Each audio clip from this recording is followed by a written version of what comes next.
Time. The answer is time. A family member reported her missing to the Hawkins County Sheriff's Office at approximately 6:30 Tuesday evening. At the time she went missing, Summer was reportedly wearing a gray pants and a pink shirt. Hello and welcome to True Crime Rocket Science, the most authentic voice in true crime.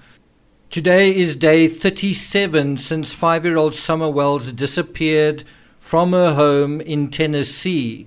And in this episode, we're going to look at the statement, the long-awaited statement from Macbeth, who has finally broken his silence. Now, some of you may have already seen that I put up a poll on YouTube asking you guys what you think of the statement that he made.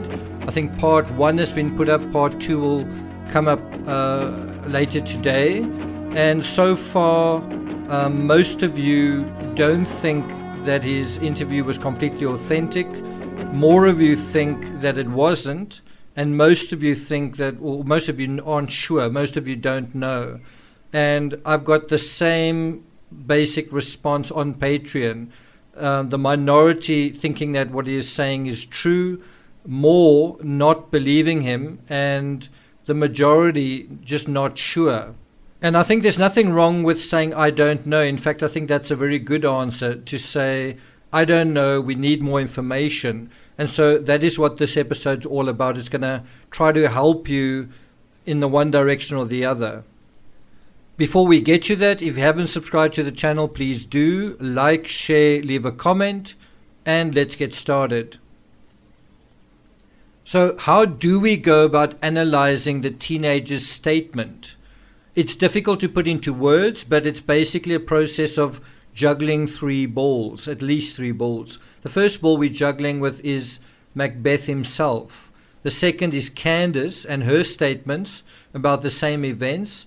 And the third ball is the X factor, where we use our knowledge and insight of the case beyond Macbeth and Candace to guide our thinking. And in this respect, intertextual elements are important. Having some experience in this sort of situation matters.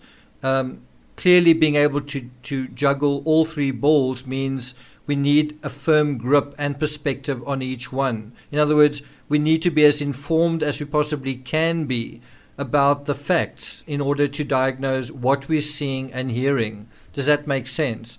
And that then brings us to the first aspect, which is time. And it's something I brought up before. One of the most critical ways to stitch together something that has happened that is not clear. Bear in mind, it's day 37. We don't know what has happened. We don't know where Summer is. We don't know what happened to her. We don't know exactly who was involved, when, where, how, any of those questions, what.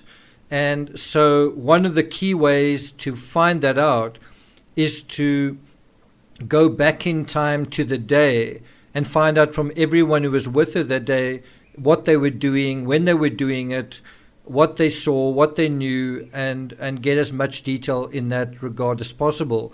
What's making this so difficult is I don't know if we're getting an accurate timeline from any of the people in this case. Time. The answer is time. So you might say, how can the answer be time when there are so many questions still around the timeline 37 days later?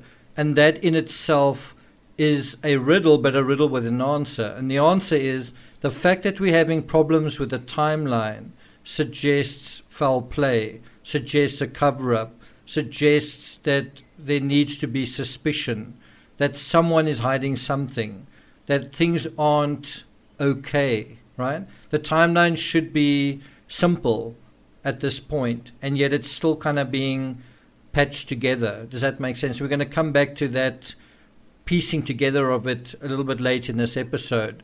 So you might argue and say, how can you expect a teenager to keep track of time? And this kid had ADHD, right? Well, the interesting thing is he apparently approached Candace and invited her to come over because he felt he had to get out of the house. He felt like he sort of makes a joke of it, but says, he had to get out of the house that day. And I think that concession, that volunteering of information just by the way, actually provides very valuable insight into a dynamic that he doesn't really talk about. And that's something that the interviewer could have asked him a little bit more about. He could have said, what's going on at home? Why are you feeling that way? Why did you need to get out? And he could also have, I guess, privately asked his mother, even the grandmother, even him, how do you normally deal with those feelings, when you sort of stir crazy, when you feel like you need to get out? What do you normally do when you do that? And another person to ask is his girlfriend, friends of his siblings. How does he deal with stress? How do teenagers normally deal with stress, right? So, as I say, he said that he approached Candace, he called her, he initiated this whole thing. And he said he was awake all night. That's another concession he makes that the interviewer doesn't really deal with, but in a way the interviewer's got to pander to him. He's got to allow him to sort of tell his story without stopping him and without getting his sort of back up, if that makes sense. He's got to soothe him into making his statement. But I think what does stand out is that he estimated right in the beginning of this whole interview that Candace arrived at his home at 11 a.m. And then he consulted his mother and changed it to 10. Did you guys catch that? When Alison spoke to Unmasked, when she spoke on Unmasked, she said that Candace arrived between 10 and 10:30. And so, you've already got 11 o'clock adjusted back down to 10. So just in terms of that, just in terms of time, just in terms of when Candace arrived, let me ask you, on this point alone, how reliable is Macbeth? I would wager to say not very. And you might think that that's unfair, but he himself repeats over and over again, he's not very good with time. And that is unfortunately the main thrust of the whole thing, is we need those time gaps filled in. And he's now breaking his silence. And the main thing he's telling us is, well, he can't address those issues. And neither can Candace. And neither can Don, because Don wasn't apparently home. But who might be able to? Well, what about Grandma? And now we've got someone else breaking his silence, a crucial witness breaking his silence, but it's still not enough. And so we really need to talk to Grandma. And I wonder whether Chris McDonough can do that. Can he talk to Grandma? So that brings us to the second point. And this is a question you ask even before the interview is conducted, but it's also important to ask it afterwards. And it might be a little bit unfair because we haven't heard the second part of the interview, but we can nevertheless, again, ask the same questions before the second interview or part 2 and afterwards. And these important questions are as follows. What was going on with Summer in the vehicle? Was she sleeping? We're talking about the last photo. What was going on at that time? What are we seeing? What is happening to Summer?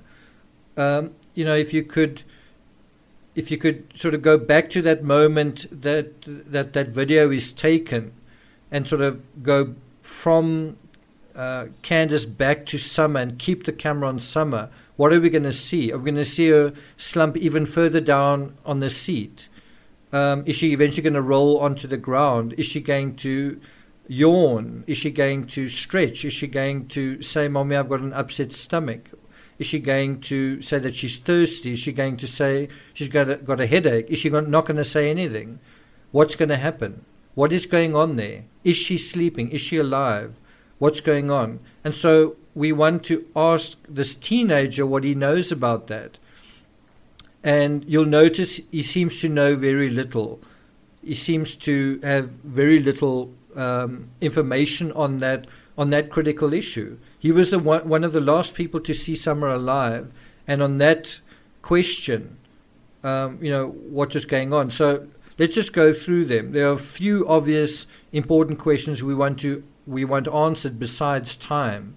So a few of them include what was going on with Summer in the vehicle, can Summer swim, and what happened in terms of this incident at the swimming hole. How long was Summer underwater? Now, bear in mind, in the previous episode dealing with the interview Candace gave in the Rogersville Review, she denies that the incident happened and says that the boy was lying, right? Bear that in mind. Now, if we're honest, Macbeth doesn't actually answer any of these questions. In fact, in his mind, when they arrive home, he thinks Summer also got out the car when they arrived back. But his own mother convincingly says she didn't. And she said she was concerned as a result. She was concerned about Summer. She wanted to touch Summer, hug Summer, speak to Summer, and she was concerned. And I found that legitimate. I believe that. And you might say, well, why? Why would you believe her and not her son?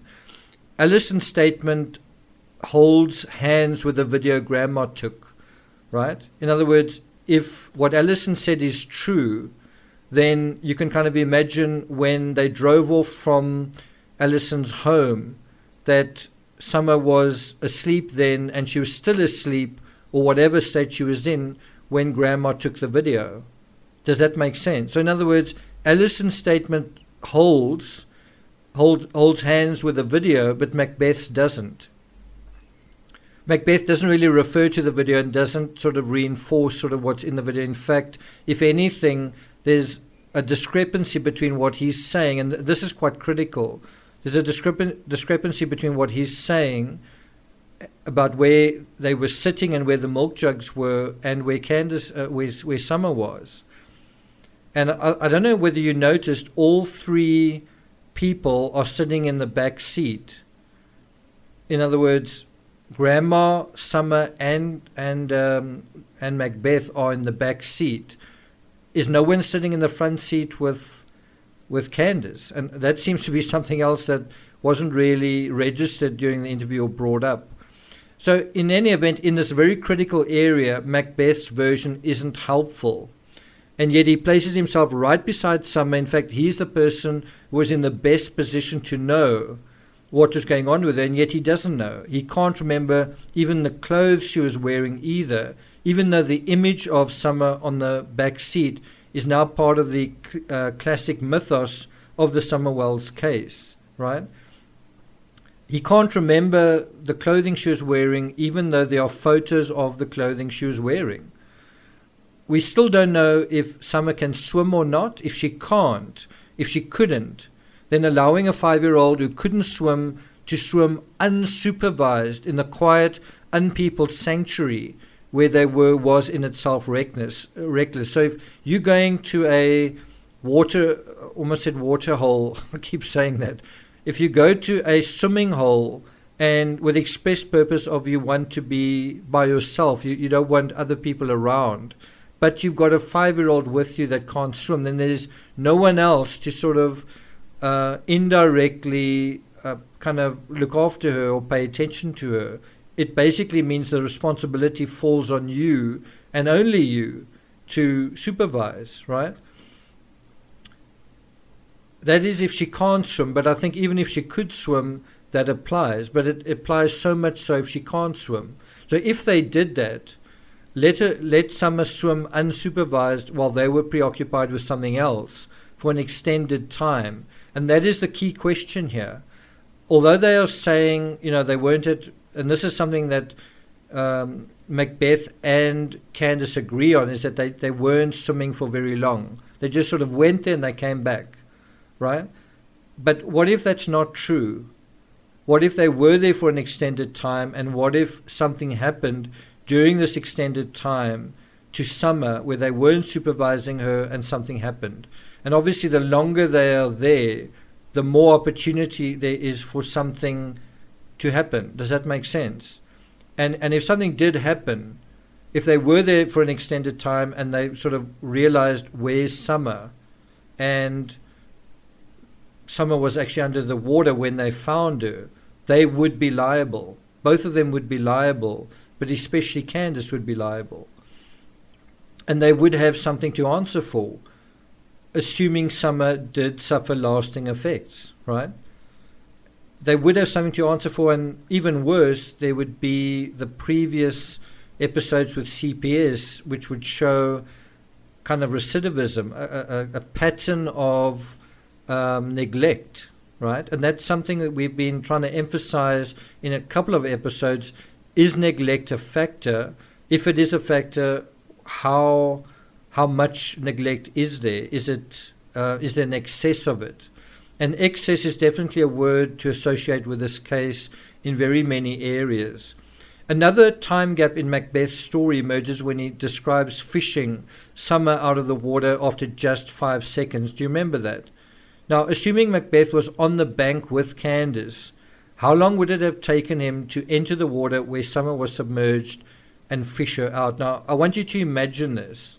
And you can, if you've got a swimming pool near your home or by your home, you could even kind of play it out. What I want you to imagine is Candace and Macbeth on this bank, and they are doing whatever they're doing. Maybe they are drinking, maybe they're smoking, maybe they're looking at her phone, maybe all of these, maybe they're cracking jokes, maybe they're just having a conversation, maybe they're doing something else. And at some point, they realize that they don't hear Summer. They don't hear splashing, they don't hear laughing, they don't hear her voice. And bear in mind, Summer's quite a clingy little girl. She likes attention. She likes, being held and all sorts of things. And now there's just nothing from Summer. How long would it take them to realize where's Summer? And even if they realized almost immediately, how long would it take to go from the position that Macbeth was in into the water? And in a way, you can get an idea from that, where you see him in the TikTok video leaving the bank and sort of wading in. And I think, without being unkind, I think we can all agree Macbeth's not an Olympic swimmer, is not an Olympic athlete. Even if he is acting urgently, he's not going to be the fastest mover from the bank into the water. But the question is, do you think it's going to take him 5 seconds to get from where he is to wherever Summer is? Do you think it's going to take 5 seconds? Well, if she's in very, very shallow water, very close to the bank, maybe. But bear in mind, he's already changed his version from, I think it's 20 seconds to now it's 5 seconds. In the same way that Candace has changed her 2 minutes to 5 minutes, where she was away from Summer, right? That is known as tailoring. That is tailoring your story, hoping that that is going to make more sense and make people stop asking questions. It's minimizing this time. And so one's got to ask, why is that happening? What is the actual story here? What is the real amount of time? And that is why I say... Time. The answer is time. Now, don't laugh, but in the clip I've just played for you, you see Bilbo Baggins standing on the edge of an area of water, and there are big rocks around him, and he's looking into the water. And behind him is this creature, Gollum, this sort of misshapen creature.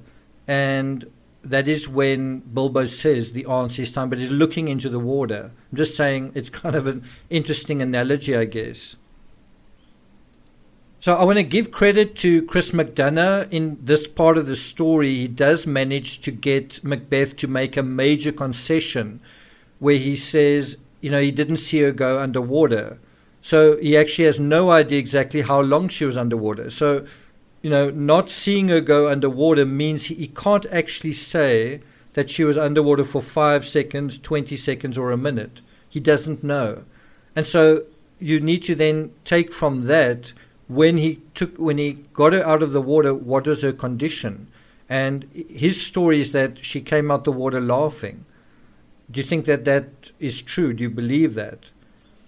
I'm not sure if I do, but I will say that I think this is quite a genuine statement from him, but it comes about indirectly. It's not volunteered. He doesn't say, You know what? I never saw her go underwater, but it only took me 5 seconds to, when I noticed I couldn't see her, to get to her.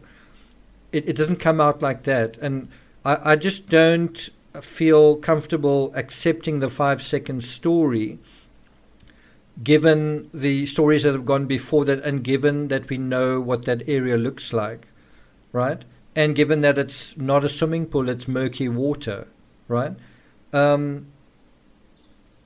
But I do think that is a genuine statement from him. So I'm not saying he's not capable of making genuine statements, but it's a bit of a mixed bag. Does that make sense? It's fished out of him. The statement itself is fished out of him rather than volunteered. And I think to some extent him fishing Summer out of the water is also something that he doesn't really volunteer to do. He sort of has to do. He's not swimming with Summer when this happens to her, which is another important point. He's with Candace. Why is he with Candace? What is he doing? When the host does a live afterwards, he makes a statement that lasts 5 to 10 minutes. Now, I'm saying this to you to illustrate the difference between how people talk, ordinary people. So when Chris McDonough does his live, he talks constantly for about 5 to 10 minutes. His co-host hardly gets a word in. But that is how someone who wants to communicate and has nothing to hide talks. If you listen to me now as well, I'm also talking. But if you ask me now to talk about something that I was ashamed of or concerned about or felt guilty about, you said, okay, now make this long narrative about that, I would probably also not have too much to say. I would have less to say. Does that make sense? So just in terms of the time that things are said, and then where you volunteer a certain amount of words and then you stop, is giving an indication of how much you want to reveal and how much you don't want to reveal. So it's fluid, it flows when you want to communicate, and it's not when you don't. When there's something that needs to be covered up, a suspect will need to be questioned repeatedly. And so the question is that the case here? Also, is it more or less likely Summer was submerged for a minute or even longer, given Macbeth's latest version of events? Let me say that again. Is it more or less likely Summer was submerged for a minute or even longer, given Macbeth's latest version of events? And that brings us to the third point, new information. In his latest version, Macbeth provides a mixed bag. He refers to certain places they visited on June 15th that we haven't known about until now. The hippie house is one, Sonic on Fort Henry Drive is another, unless I missed that. I knew that they went to Walgreens and Priceless. That was it. Now, these are 2 additional stops that we didn't know about. He also mentions Candace shopping for groceries for about an hour, while they apparently sitting in a baking hot car outside, ? So again, time. Is this really where they spent that hour? In a parking lot, shopping with Candace inside shopping for groceries? Or were they actually at the swimming hole? So again, the problem comes back to time, right? He also refers to someone on Candace's phone who he thinks might be her drug dealer, and that's kind of hearsay, but it also gives one a sense that he's, to some extent, throwing Candace under the bus. And he wonders whether Don went to work on June the 15th, and Don apparently called Candace early that morning to report a suspicious character lurking around the property. This is where I really started to wonder what all of these people think of us. Do they really think that we're going to believe that? I mean, if that's true, if there was a suspicious character lurking about and Don called Macbeth on the morning or in the middle of the day on June 15th, if that's true, why hasn't Candace, Don, or Macbeth said anything about this at any time during the last 36, now 37 days? Why did they not mention the suspicious character on the Sermon on the Mount? Why didn't they talk about it on day one? Why didn't they speak to the media on day one about it? When Don gave his early interviews, why didn't he talk about this thing that he said and that he called his wife? Why have the authorities not mentioned this person? So we have to be careful absorbing new information wholesale without keeping an eye on the original information we already have. Does it make sense that they would hold something like this back if it was so vital? And if the authorities thought it was so vital, they would have said, we believe an abduction has taken place. We're looking for this person with this description, right? If Don saw him, Don would be able to describe him. He would say what clothes he was wearing, what he looked like, and any other information. Has that information been conveyed to the media or by the TBI or by Leslie Earhart? No. So the question is, does Macbeth's new information make him seem a more or less reliable witness? Does Macbeth's new information provided now make him seem a more or less reliable witness? And I think, to be honest, the answer is both.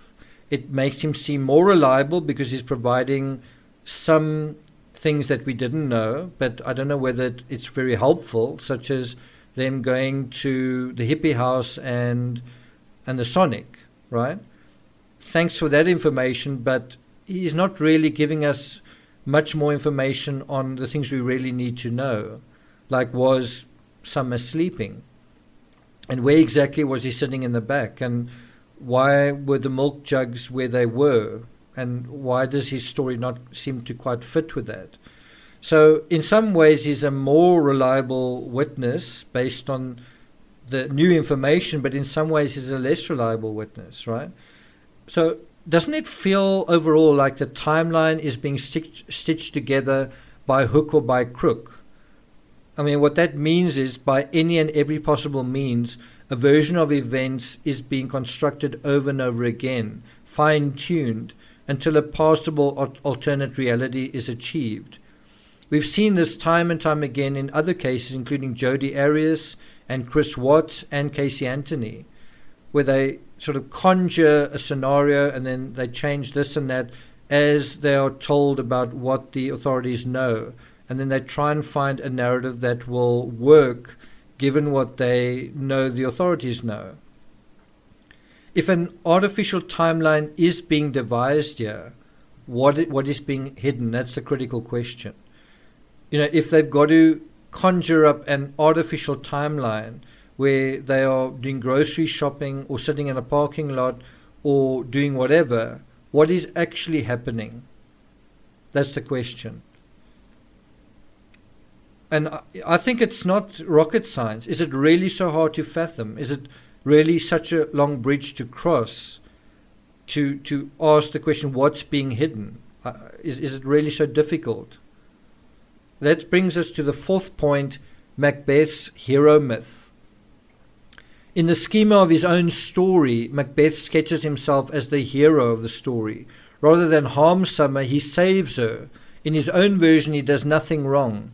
In his story, he is a perfectly innocent participant, having an almost perfectly innocent outing with a 39-year-old lady friend, a married lady friend, and her 5-year-old daughter, who he and his mother claims is his friend. Is a 15-year-old with a 5-year-old friend, and this little friend later vanishes without a trace. Where the hero's mythology starts to unravel is when he admits spying on Candace's phone that day, I believe, if I understood that correctly, and discovering someone in her trash messages who he believes is a drug addict. In effect, by doing this, Macbeth presents himself as an investigator in his own right. The problem is Macbeth also admits in this aspect, in this respect, that he's not a reliable friend. In terms of being a friend to Candace, he's not actually being very reliable right there, and is in some ways a scoundrel. The Afrikaans word is skelm. It means, that he's a bit of an opportunist, a bit of a chancer, not always completely honest, sometimes not.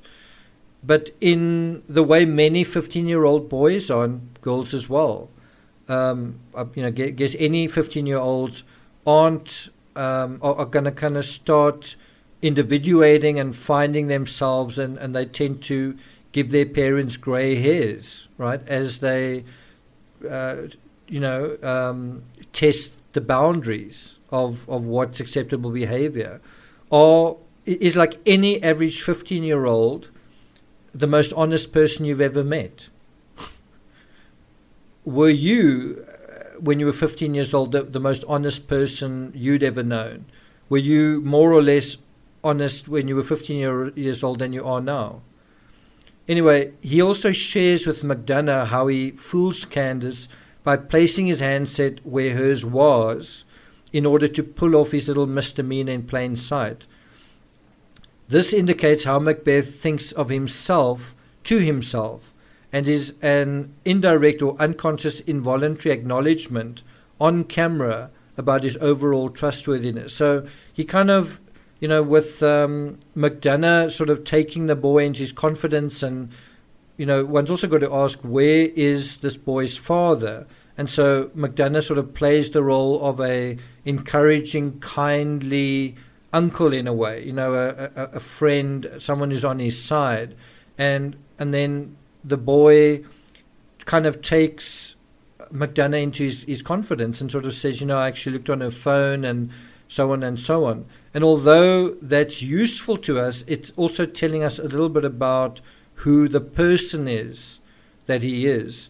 And in his own story of him being a hero, he kind of admits that he's not all that heroic after all, given this not slightly deceitful behavior, right?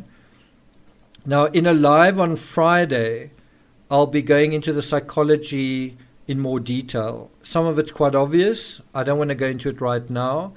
But another subtle but also obvious red flag here is that Macbeth never acknowledges nor volunteers any concern for Summer, either within the schema of his own story. So even within, whether his story is true or not, even within the schema, he doesn't say, at that point I was quite worried about Summer, or at that point she seemed cold, I put something around her, or at that point I remember she complained that she was hungry, or that she said that she wasn't feeling well, or she looked pale, or that she looked hot.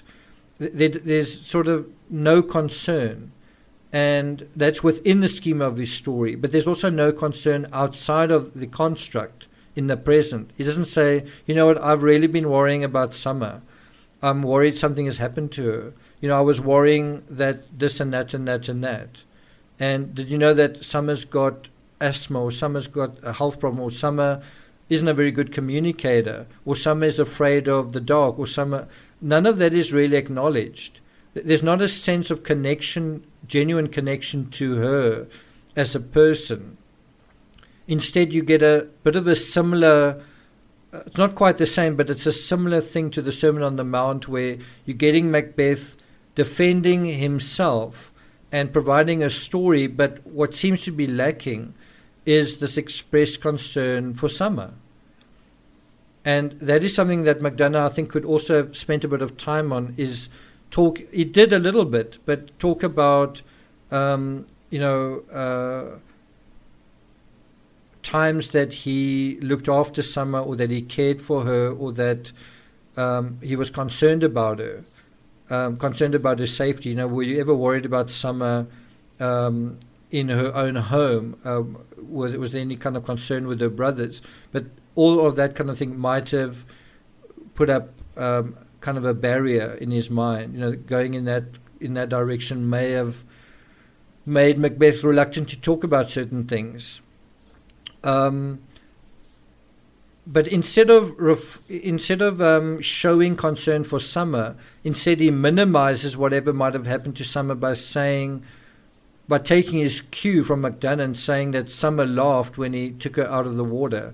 I didn't really like the fact that McDonough offered him that sort of out, and then he took it. I wish he'd just sort of said, what happened? Did something happen? Did she say anything? But he suggests that Summer laughed when he took her out the water, and then the boy says, yes, she did laugh. Do you think Summer laughed when she came out the water? Now, a similar thing happened to my brother when he was a little boy, a toddler. We've got a swimming pool at home, and at one point my father just noticed, well, we don't see him, we don't hear him. And when they looked again, they saw him in the deep end, at the bottom of the pool, just this little blob, not moving. And my father dived in and got him out the water, and fortunately he was fine. He didn't need CPR. He was conscious. He seemed perfectly fine. I doubt whether he came out the water laughing, though. But I'm just saying a situation like that can happen, and it's nobody's fault. But it can be someone's fault in certain situations. I must actually ask my father about that, just get a little bit more information, because I think it's quite an interesting thing. I should ask him a little bit more about that. So I will and report back to you guys. So that brings us to the fifth point, which is the bottom line. Does Macbeth have something to hide? Does he know more than he's saying? What's usually the case with 15-year-olds? Also, what's in it for Macbeth? Why is he really hanging out with a 39-year-old married mother of 4 and her 5-year-old daughter? Do 15-year-old boys generally like hanging out with 5-year-olds? Do mothers like hanging out with 5-year-olds? So what's going on here? Well, it might be the bottom line. The bottom line might be in the statement from Macbeth. My gut feeling is that she had something to do with it. Now, who do you think he's referring to here? So we're at 36 minutes. I'm not going to take it further than that. I'll be doing more analysis on part 2 of Macbeth's interview in a special live stream on Friday.